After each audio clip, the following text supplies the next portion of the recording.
Et si votre sujet était abordé dans la prochaine émission Focus Sur? Une fois par mois, Perle, Joël et moi co-animons l'émission Focus Sur. Avec 3 autres femmes d'exception, nous abordons des sujets inspirants, des sujets qui vous piquent, des sujets qui vous font réagir, des sujets qui vous font du bien, mais également des sujets qui vous divertissent.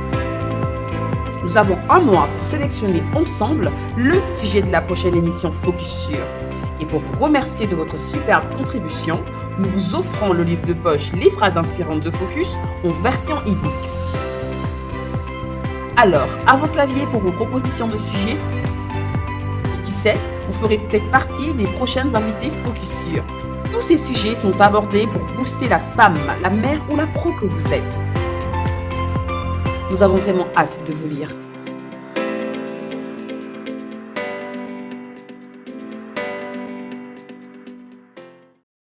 Sortir de sa zone de confort.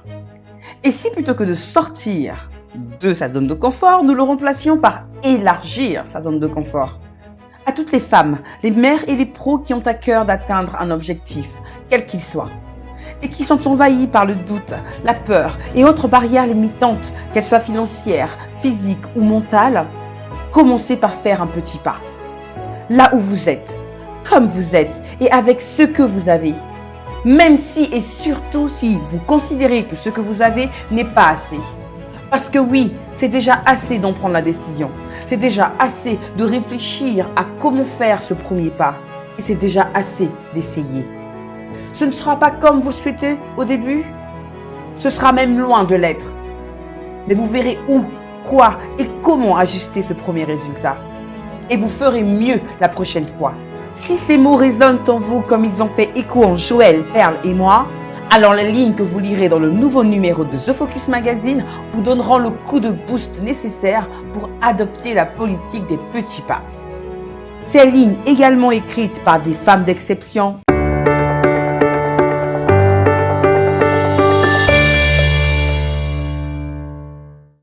Et justement, c'est déjà ce dont vous parliez. Mère vous disait qu'elle partait comme ça. C'est que ça. On est où là? On se croit où là? On part comme ça. Et donc dans cette deuxième partie, justement, c'est le fait de dire, est-ce qu'on peut vraiment être une bonne mère si on n'est pas une femme épanouie? Est-ce que la maternité est source d'épanouissement total, ou est-ce que justement il faut nourrir, j'ai envie de dire, la femme qu'on est, parce que bon, on est quand même quelqu'un avant d'avoir ses petits-enfants. Heureusement.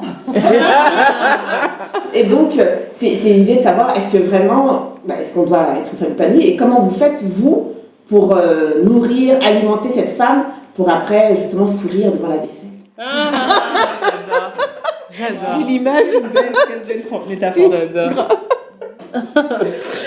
Franchement, moi, je vais me lancer. Dis-nous, vous avez une recette. Moi, je pense que certaines femmes se nourrissent de la maternité, de la parentalité, et j'en connais, pleinement épanouies, H24 avec les enfants, sorties, week-end, vous allez, on est parti en vacances avec des amis, je leur dis, moi, il me faut un après-midi seul avec mon mari, vous gardez les gosses, et on inverse, elle me dit, oh non, il n'y a pas besoin. Je me suis dit, oh Seigneur, comme elle fait.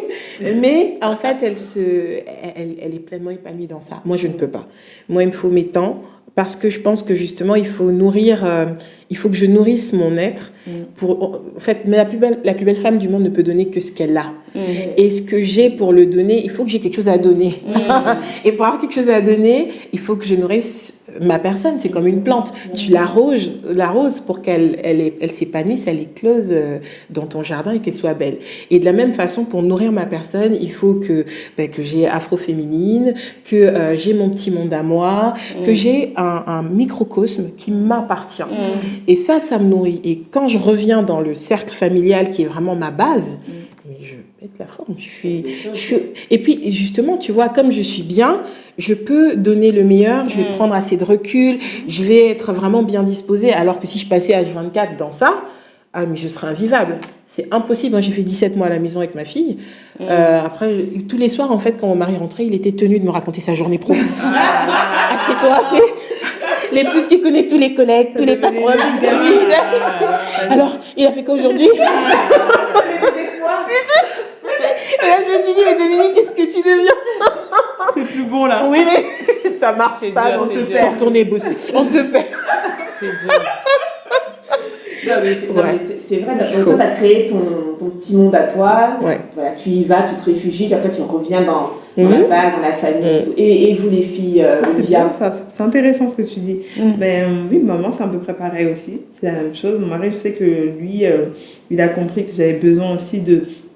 Il y avait la famille, mais j'avais besoin aussi de mon temps à moi, où je prends aussi une petite journée. J'appelle mon midi, alors je sors avec mes copines, on va au restaurant, on fait notre petite journée. C'est très, très. Quand on revient, on est vraiment Détendu. détendu.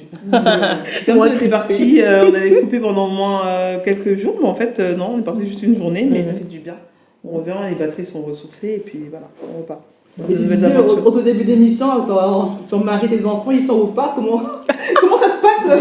En fait, moi, mes enfants, non, mais depuis tout petit, moi, alors, avec mes filles, j'ai jamais parlé des langages des bébés, toujours parler. C'est-à-dire que moi, je mettais des mots sur tout. Exact. Mais elles sont bébés, mais ce qu'elles comprennent, oui, elles comprennent très bien, ne vous inquiétez pas, depuis le ventre même, elles comprenaient. Donc on leur parle. Et c'est vrai qu'elles ont parlé très tôt. 8 mois, les premiers, voilà, par exemple la dernière, elle a dit se dire son prénom à 7 mois, Elia, c'est pas compliqué d'un prénom, mais voilà, elle arrivait à dire son prénom parce qu'elle l'entendait beaucoup et on lui parle beaucoup. Donc elle a su le dire et à 1 an et demi, elle parlait déjà. Donc je parlais à mes filles et donc on a des vraies conversations. C'est pas des conversations de bébé, non, on a des vraies conversations, des vrais sujets. La plus grande, elle s'intéresse à énormément de choses, donc elle pose beaucoup de questions. Et très bien, je dis regarde, tu grandis, tu as 6 ans, donc en fait, ta chambre, maman n'a plus besoin de ranger ta chambre. Ta chambre, tu peux la ranger toute seule. À 6 ans. Maintenant, je vais t'aider. Maintenant, je vais t'aider là où je vois où tu as des petites problématiques. Mais le cœur du travail, tu peux le faire. Voilà. Ah mais maman, mais je saurais pas. Si, tu vas savoir. Bien sûr. Viens côté mon fils. Je t'explique, tu vas trouver. Non, mais si, tu vas savoir. T'inquiète pas, tu es une championne. Je l'ai valorisé. Tu es une championne, c'est toi la best. Toi et ta sœur, regarde. Quand tu sais pas, ta sœur, elle te regarde. T'es un modèle pour elle aussi. Donc si toi, tu fais mal, elle va faire pareil, ainsi de suite. Ah oui, maman, c'est vrai.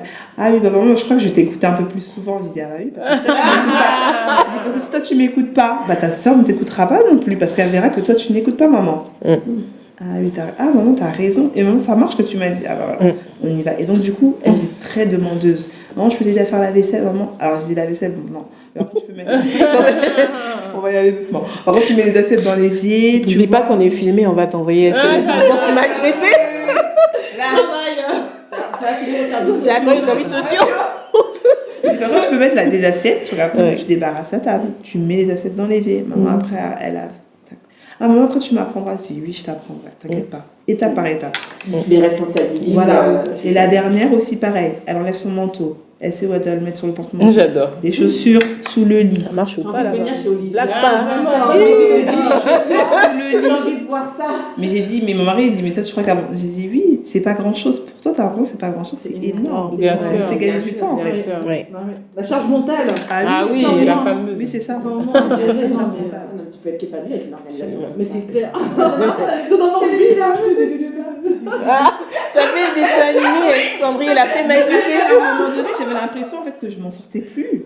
Bah ouais. En fait, je fais tout ça, mais en fait, non. Si tu responsabilises un peu Chacun, chacun, ouais. Complètement. Mais ça, je tu suis seras un peu légère. Quoi. Mais c'est une team, hein. Ouais. C'est une équipe. C'est une équipe. Et puis quand tu parlais tout à l'heure, mère avant, femme d'abord, mère ensuite, mais dans les situations de vie, qui donne des conseils à ma fille? C'est en tant que femme que je donne. Je suis pas seulement sa maman, c'est l'expérience de femme que j'ai acquise qui fait que je peux être de bons conseils pour elle et qu'après elle me dise mais purée, mais t'avais raison. Je vais faire ce que tu fais. Et moi je trouve que c'est chouette ça parce que on est des modèles pour on est des miroirs pour nos gamines et même pour nos fils. Parce que nos fils aussi, au travers de nous, ils apprennent qu'une femme, elle a des envies, elle est libre, elle peut vouloir faire ci, elle peut très bien vouloir se construire individuellement, mais bien construire son couple en parallèle. Exactement. Tu vois, on essaie de déconstruire cette dualité de femme, tu peux pas faire ci parce qu'il y a un mari, parce qu'il y a un couple. Tu vois, et finalement, c'est une société qu'on éduque, c'est une mini-société. Et moi, je trouve que c'est hyper sain d'être une femme d'abord. Moi, Ah, donc toi, tu votes pour faire. On va faire un vote à la fin. Chacun va voter Et pour la puis partie. surtout, des fois, on entend des choses, oui, oui, femme, homme, non. Il ne faut pas qu'on rentre dans des faux débats, des faux sujets et des fausses batailles. L'homme et la femme sont complémentaires. C'est-à-dire qu'on n'a pas besoin de savoir, oui, alors moi, non, on est complémentaires. Ça veut dire que toi, tu viens en tant que femme, tu apportes quelque chose à ton mari. L'homme qui vient dans ta vie vient aussi t'apporter quelque chose. Vous êtes une team, comme tu disais tout à l'heure. Donc, il n'y a pas besoin d'avoir des rapports de force. Ça ne sert à rien. Concentrez-vous sur les forces que vous avez et avançons ensemble. C'est ça, en fait. Moi, souvent, ce que je dis ça, c'est souvent ça parce que c'est vrai qu'on entend « Oui, mais nous les femmes, oh, mais nous les hommes ». Au final, en fait, on va vivre ensemble ou pas? Oui, c'est le sujet du moment. Oui, on va vivre ensemble. Mesdames, vous avez entendu. L'homme apporte, oui, la femme apporte. Donc les zéros. Donc ça fait longtemps que je n'ai pas dit ça. Elle entend rien du tout. Les zéros, on n'en veut pas. Ceux qui n'apportent pas et qui enlèvent. Ça, c'est un problème de casting. Ça fait l'objet d'une émission. Hein. Ça, c'est un problème de casting. Ils sont nombreux, hein. Tu peux bien le dire, bien sûr. C'est ceux qui apportent les Bien sûr. Ouais, c'est vrai. Les mois alors. Les mois. Parce Les sont négatifs. il y en a qui, en fait, il y a des personnes qui pompent ton t'aspirent. énergie, en fait. Tu sors de là, tu te dis, waouh, j'ai plus rien. Le casting. Voilà. Elle a tout dit, Olivia. On cherche les multiplicateurs, pas les soustracteurs. Voir les diviseurs. Alors, Noélie, la recette de Femme et Famille. Ouh là là. Alors, cette histoire d'épanouissement, moi, je pensais, justement, je fais partie des femmes qui pensaient que la maternité allait suffire à me sentir épanouie. Voilà, donc je me disais, voilà, je vais être maman. Parce que justement, je disais tout à l'heure, je me sentais tellement belle pendant la grossesse, tout s'est très bien passé. Premier couac, l'accouchement n'était pas, je pensais arriver, accoucher par voie basse, finalement, bah non, aléa de la vie, c'est une césarienne qui arrive. Donc, premier choc en fait, avec mon planning, on guillemets. Je me dis, ah bah c'est pas comme ça, ok. Ensuite, pareil, je pensais, j'ai beaucoup idéalisé l'allaitement. Mais on vous dit pas assez, mais c'est là que ça se passe. Dis-nous, c'est là que ça cuit. Oh là là, mais c'est là que ça se passe. C'est pire que l'accouchement. Non, mais moi, l'allaitement, j'ai trouvé ça incroyable. C'était une étape. C'était pire que la C'est traumatisant. Ah, et du coup, on a la maman et la belle-mère qui disent non mais tu vas y arriver, tu lâches pas, il doit être allaité. Ton corps te dit tu ne peux pas, c'est trop dur. Et en même temps, moi, ayant vécu une césarienne, je vivais comme si on m'avait arraché la maternité. Donc je voulais me prouver à moi-même que je suis une maman et qu'une maman elle doit allaiter. Autopression. Alors qu'il y a des mamans qui autopression en fait. Et donc du coup, je me suis battue à allaiter au point où je l'allaitais vraiment longtemps aussi parce que je pense que ça me rassurait quelque part. Donc du coup, voilà, déjà donc l'épanouissement que je pensais, parce que pour moi c'était je reste 3-4 jours, je sors au taquet, je suis en jean, Beyoncé, et là je me pavane, mais en fait non, un mois après j'étais comme ça, et tu te dis mais en fait le plan là il était comment en fait, c'était pas ça le plan, voilà, donc du coup l'épanouissement n'est pas arrivé tout de suite, et pareil, c'est pour ça que je me suis sentie femme 1 an après, parce que ça m'a pris du temps de reprendre. Après moi j'ai très vite maigri, parce que je me mariais au même temps, à la mairie, je me suis mariée, j'étais enceinte de 5 mois et demi, et à l'église, je me suis mariée, Kézia était née, donc ça faisait 3 mois que je venais d'accoucher. Donc 3 mois après, je fais l'église. Donc dans ma tête, il fallait que je rentre dans le 36, j'étais au taquet. Donc trop de challenges en même temps. Et j'ai perdu mon poids tout seul. Bon, voilà, il fallait que j'aille. Et en fait, c'est vraiment 1 an après que je me suis dit, bon, écoute, tu peux pas être maman parfaite, parce qu'en plus, pendant 1 an, tu sens le lait. Quand on t'appelle, c'est ce qu'on ne dit pas, c'est que quand on est enceinte, les gens appellent en disant comment tu vas. Quand tu accouches, on dit comment va le bébé. Toi, on ne te pose plus la question de comment toi tu vas. Donc tu t'oublies en fait dans l'existence des gens. C'est ton fils avant toi. Et ça aussi, il faut l'accepter, il faut le vivre, il faut retrouver son couple, il faut retrouver ses amis. Tu as raté 1 an où les copines ont vécu des choses. Hein. Donc voilà, et là, du coup, il faut te réintégrer à cette vie sociale. Il y a tellement d'étapes. Donc du coup, l'épanouissement, voilà, il n'a pas été au rendez-vous en tant que mère. Et là, je me retrouve à repartir au travail. Je sais pas trop, les auréoles parce que le lait coule. Il y a tellement de choses qui se passent et je me dis, mais je me pose et je me dis, mais en fait, Noélie, tu es qui? Est-ce que tu es maman? Est-ce que tu es la femme d'eux? Qui tu es en fait? Et là, je pense que ça m'a beaucoup rapprochée de ma mère Moi, j'étais très proche de mon père enfant et en fait, la maternité m'a rapprochée de ma mère parce que j'ai compris ce qu'elle vivait. Elle a eu 5 enfants, tout ça.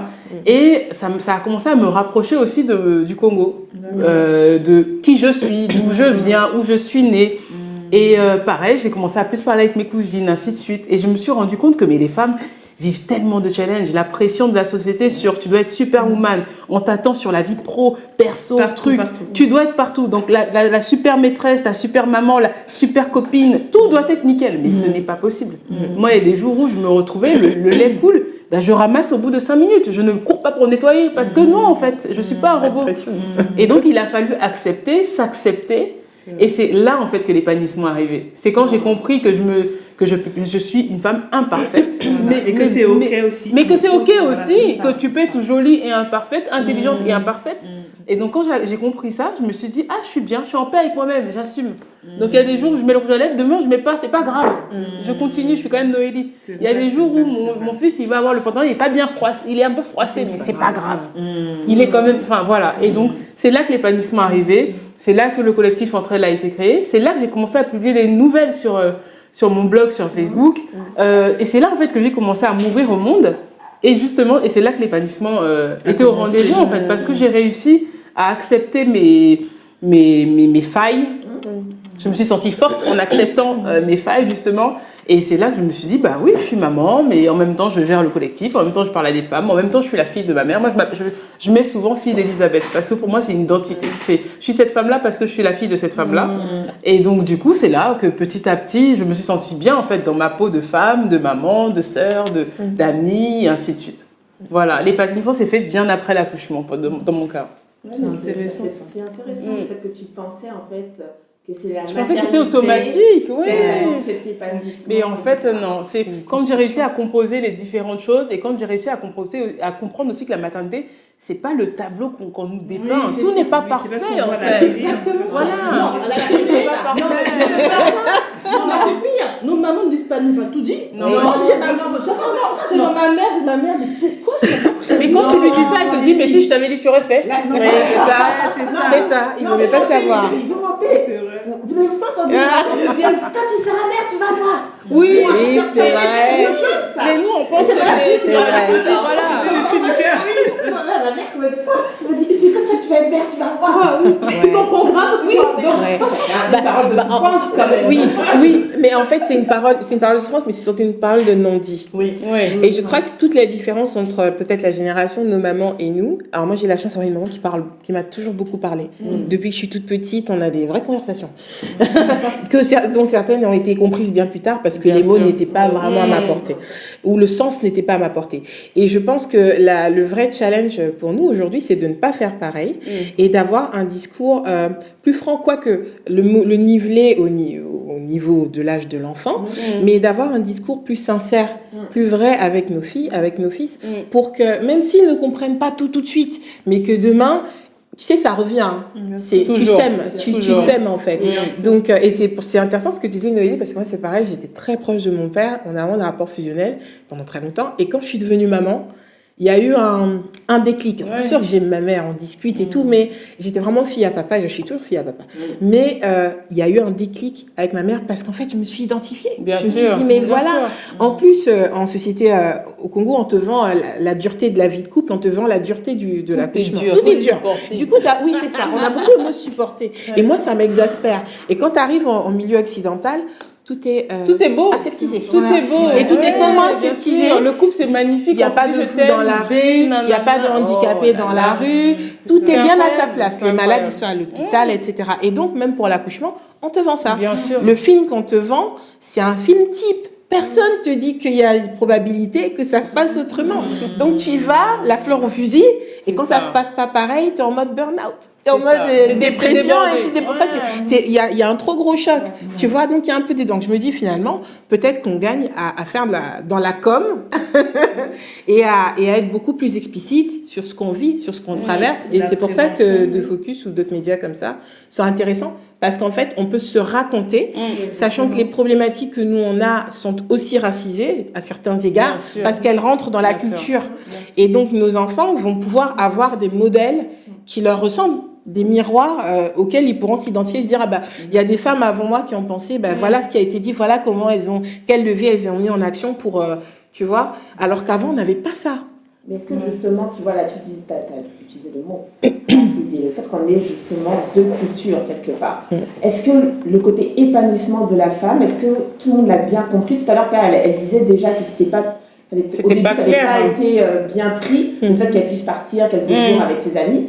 Mais est-ce que dans votre entourage, ça a été bien compris ou bien accepté, on va dire, le côté je dois être épanouie? Parce que ça, c'est un discours, on va mentir, très occidental. Oui, bien sûr. L'épanouissement, bien sûr, moi, totalement. ma mère cherchait même pas d'épanouissement. Enfin, oui, c'était pas l'heure du jour. En plus, tu veux des enfants, mais t'assumes. Voilà, l'épanouissement, en plus, quand on devient mère, est encore différent. Parce que, du coup, moi, je sais que, par exemple, mon accouchement, c'était chaud.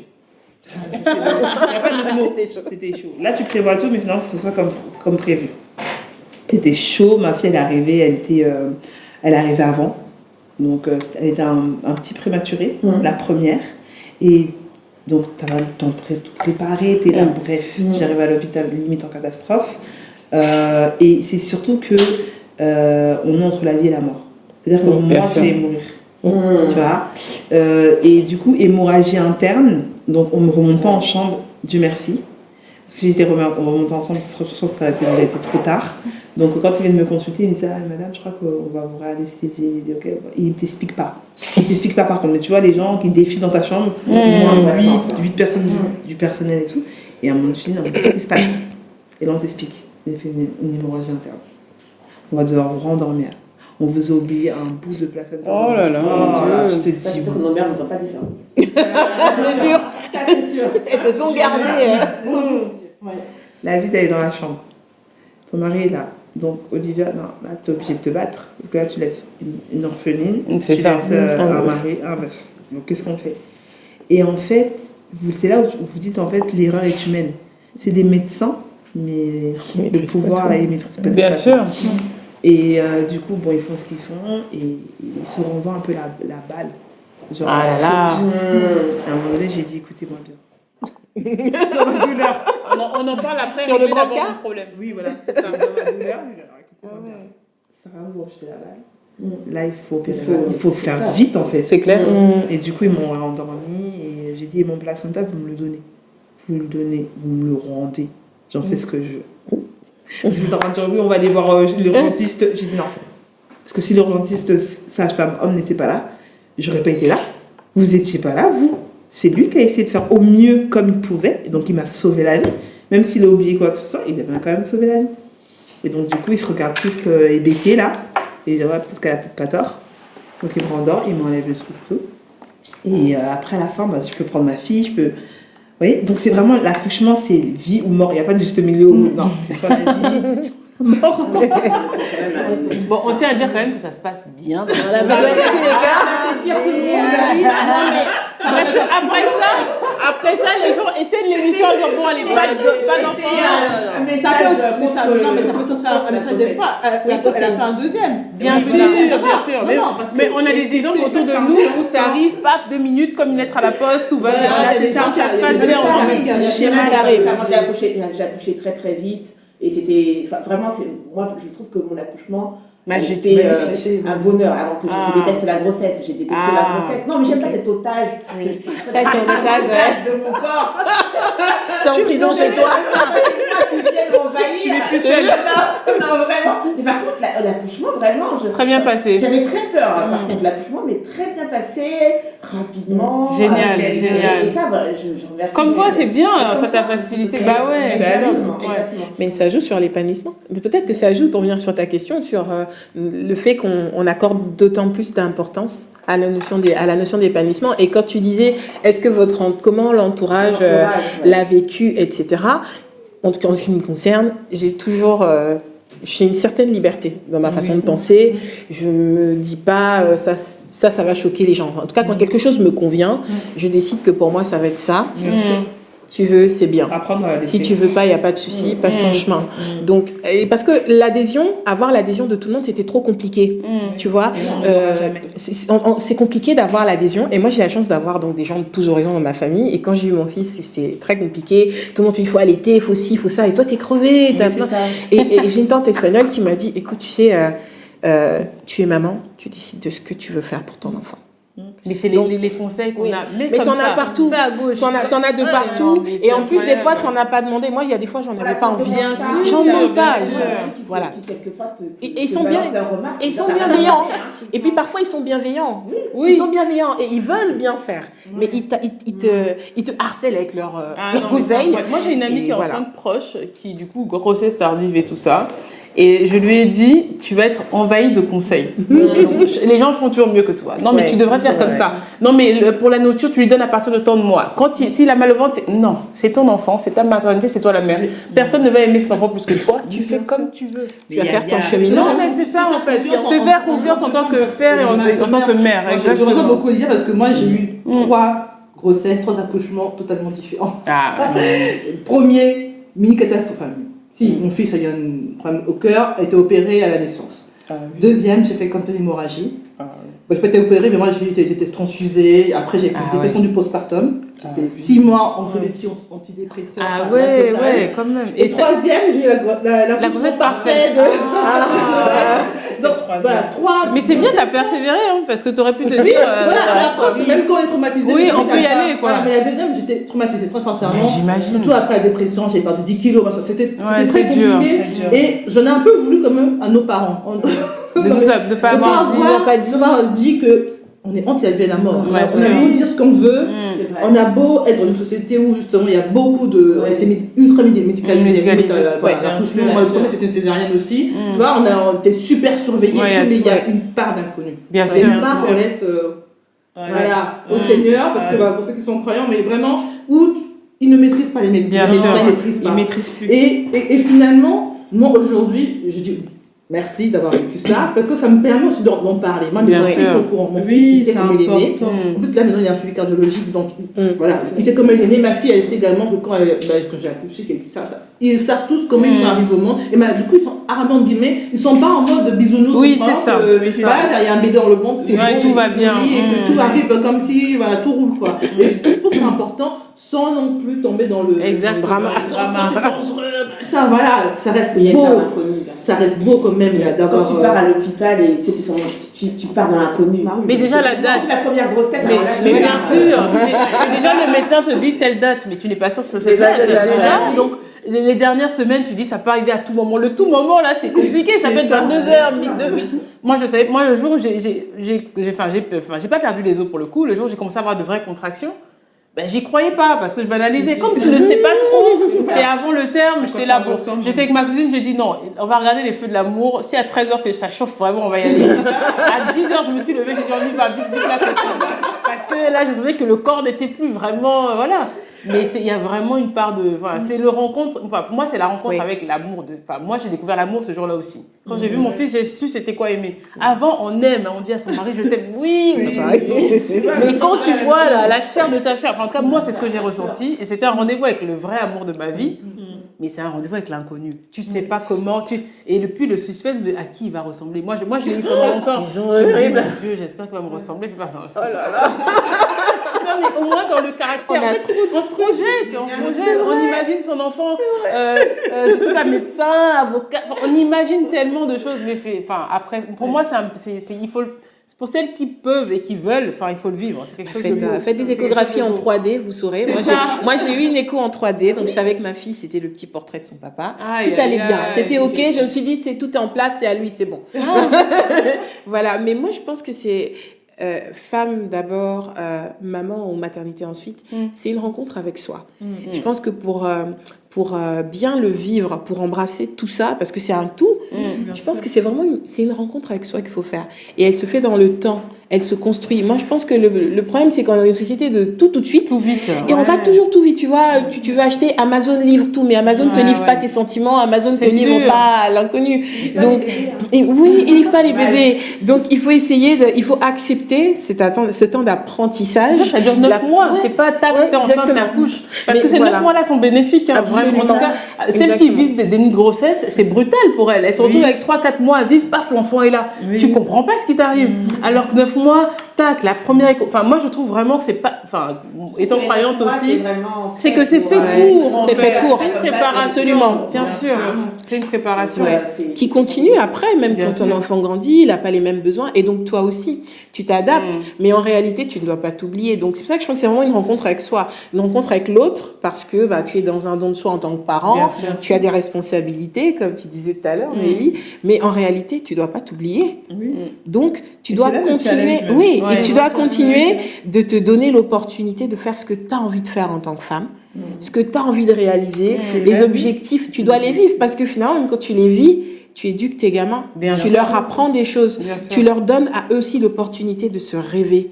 Et c'est pour ça que je trouve que c'est super important d'être une femme épanouie pour être une bonne mère. Après, bon, si vous vous épanouissez dans votre matière, tant mieux. Tu sais, tant mieux. Je me tends le bâton pour la question qui pique. Ah bon? Oh là là là là!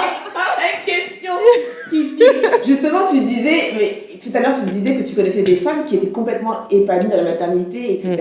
Moi, je me demande, du coup, qu'est-ce qu'elles étaient avant? Est-ce que c'est pas des femmes, justement, qui, en fait, ne sont rien sans les enfants, tu vois? Et une fois que les enfants partent, parce que les enfants ils partent, hein, c'est une saison. Il y a une date de péremption.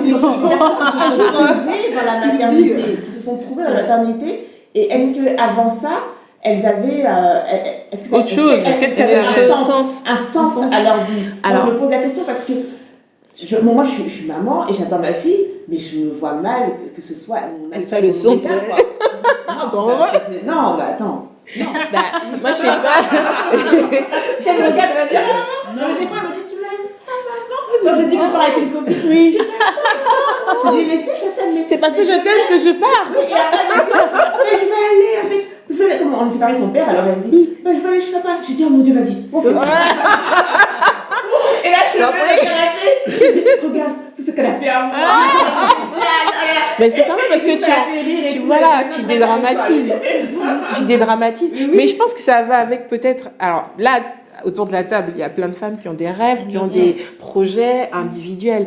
Et il y a des femmes comme ça qui n'ont pas forcément des projets individuels. Ouais, c'est ça. Et je sais pas si ça vous est déjà arrivé, les filles. Vous avez des copines ou des gens dans votre entourage, vous leur dites ce que vous faites et puis wow, tu fais tout ça. Mais à quel moment tu trouves le temps? Oui, tu vois, oui. Ou alors elles disent pourquoi tu fais et puis parfois ça se tourne à mais toi aussi tu es toujours occupée, on peut plus rien faire avec toi et tout parce que elles n'ont pas tous ces rêves d'à côté, tu vois. Donc peut-être que tout dépend de leur éducation, de leur milieu, avec qui elles s'engagent aussi dans la vie parce que on est en duo, ça joue. Mais c'est déterminant le casting. Je te jure, selon la personne avec qui tu es, ça joue énormément. On est partenaire de vie avec qui tu marches. Il y en a qui éteignent en 2 mois. Hein. Ils ont une capacité. Mais ça sent les équipes. Et t'en as d'autres, tu vas arriver, on dit mais tu es belle depuis que tu es avec un tel, tu fais plein de choses, tu t'es développée, etc. Ah oui, c'est ça, multiplicateur. Analyser les opérations. Non, ça dépend vraiment. C'est hyper important. Merci les filles en tout cas pour cette discussion. C'était vraiment très instructif. On espère que les femmes qui regardent, c'était Dominique rigole, mais c'est vrai. Mais pour revenir un dernier mot parce que j'ai pu choquer avec la question qui pique, bien sûr. mais peut-être, je pense qu'on a toute une mission et que quelquefois, il y a des femmes qui sont là pour élever du collectif et élever des enfants et les faire devenir quelque chose. Elles vont exceller là. Justement, quand elles rentrent dans ce rôle-là, qu'elles trouvent leur place, c'est une place. Bien sûr. Et c'est leur place et c'est dedans. Peut-être qu'elles vont élever des Barack Obama, des Macron, on n'en sait rien, ou même pas forcément, mais des personnes des gens bien épanouies, des équilibrées. Donc vraiment, non, c'était une question qui pique, mais bien sûr, je ne pense pas une. Non. Merci les filles. Alors on va faire un petit point actualité quand même parce que vous êtes là et vous vous avez des vies remplies et vous n'avez pas bien compris, mère. On a bien compris que vous aviez des vies remplies. Et donc Olivia, alors qu'est-ce qu'on a à l'agenda, au planning? Je crois que dans les plans. Qu'est-ce qu'on a au planning? Écoutez, tout d'abord, on va lancer un challenge. Alors ce challenge, je devais le lancer début avril. On a eu un deuil dans la famille, donc ça n'a pas été possible. J'ai préféré retarder. Mais il y aura le challenge de vêtements, concert en images qui va avoir lieu avant la fin d'avril. Je vais le lancer sur Instagram. Je pense que c'est une bonne plateforme Instagram. Habituellement, je fais ça sur Facebook, mais je trouve que Instagram c'est bien. Par rapport aux interactions qui peuvent se faire, même par rapport aux échanges et tout. Et donc, ce sera un challenge sur 5 jours. Ok, voilà. Donc, on rappelle que tu es la créatrice de la marque Kimia Paris. Voilà. En quoi il consiste ce challenge? Ça m'intéresse du coup. C'est là qu'est intéressant. On va faire un challenge sur la personnalité, en fait, pouvoir rayonner avec les habits qui nous correspondent. Donc, au niveau des couleurs, connaître les couleurs qui nous conviennent. Pourquoi quelle couleur fait apparence à telle chose, relever plutôt nos côtés masculins, côté féminin, voilà. Un challenge pour les femmes, hein. Oui, pour les femmes. Ok. Oui. C'est intéressant ça. Donc voilà, la pub va commencer dès la semaine prochaine. Ok. Et donc on te retrouve sur Instagram, sur Facebook aussi. J'ai mon site internet aussi kimiaparis.com. Toutes les personnes qui veulent par exemple des conseils en images sur la tenue à avoir pour des brunchs, pour un événement également, ça peut être un top comme on a fait aujourd'hui, des femmes qui veulent vraiment se professionnaliser ou même pour aller au boulot, quels sont les styles de vêtements qu'elles peuvent porter. Voilà, n'hésitez pas à venir me voir et puis je serai de bons conseils. Ça se voit. Entièrement confiance. Et toi, Dominique, qu'est-ce qu'on a au planning?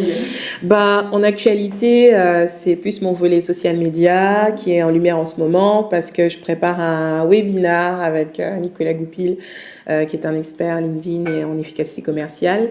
Un webinar d'1 heure qui aura lieu le 3 mai de 13 à 14 heures pour ceux qui le souhaitent. Le sujet, ce sera le pitch. Comment pitcher son activité, comment se raconter ou l'art de se raconter en très peu de temps, mais de manière efficace. Et le but, c'est que ceux qui seront là et qui le souhaiteront viennent pitcher leur projet et que Nicolas et moi, on leur fasse un petit retour qui leur permette de repartir avec un pitch sur mesure, rien que pour eux. Voilà. Et puis, en dehors, bien évidemment, vous pourrez toujours nous contacter pour plus. On est là pour ça, on est entrepreneur. Voilà, c'est 20 €. Ce sera le 3 mai de 13 à 14 heures via Zoom. Le lien est disponible sur ma page LinkedIn Dominique Mbemba, c'est pas compliqué. Voilà, ça c'est pour le volet Lucem Digital. Et puis sur Afroféminine, je continue mes activités. Donc je vous invite à passer sur le blog, déjà pour me donner vos retours, me dire ce que ça vous apporte, ce que vous en pensez, parce que je me nourris beaucoup des retours. Là, j'ai à peu près une 50aine de pays qui sont passés déjà sur le blog depuis le début de l'année, donc je suis super contente. Et la communauté grossit aussi sur le continent africain, et c'est vraiment un de mes projets, que tous les mondes noirs se reconnaissent et que les mondes qui ne sont pas noirs nous découvrent, mais découvrent nos vies, nos perceptions des choses, mais racontées par nous et pas par les autres. Donc voilà. Merci Dominique. Noélie. Alors, j'ai plusieurs actualités. Alors déjà, j'ai publié donc le recueil de nouvelles, Les biais d'humeur de Noélie. Donc dans le recueil, on a 6 nouvelles qui, comme je disais, il y a un fil conducteur. Dans chaque nouvelle, je mets en avant un personnage féminin, donc dans sa faiblesse, dans sa force. Il y a une nouvelle qui parle du deuil, parce que j'ai remarqué par exemple que chez nous au Congo, lorsqu'il y a un décès, on vient présenter les condoléances aux parents et pas forcément aux frères et sœurs, alors que la fratrie aussi est dans le deuil. Et donc cette nouvelle-là raconte le deuil d'une sœur qui a perdu sa grande sœur, son modèle. Voilà, donc il y a beaucoup aussi d'histoires d'infidélité, qui est un sujet très... On met pas un jour à l'ordre du jour.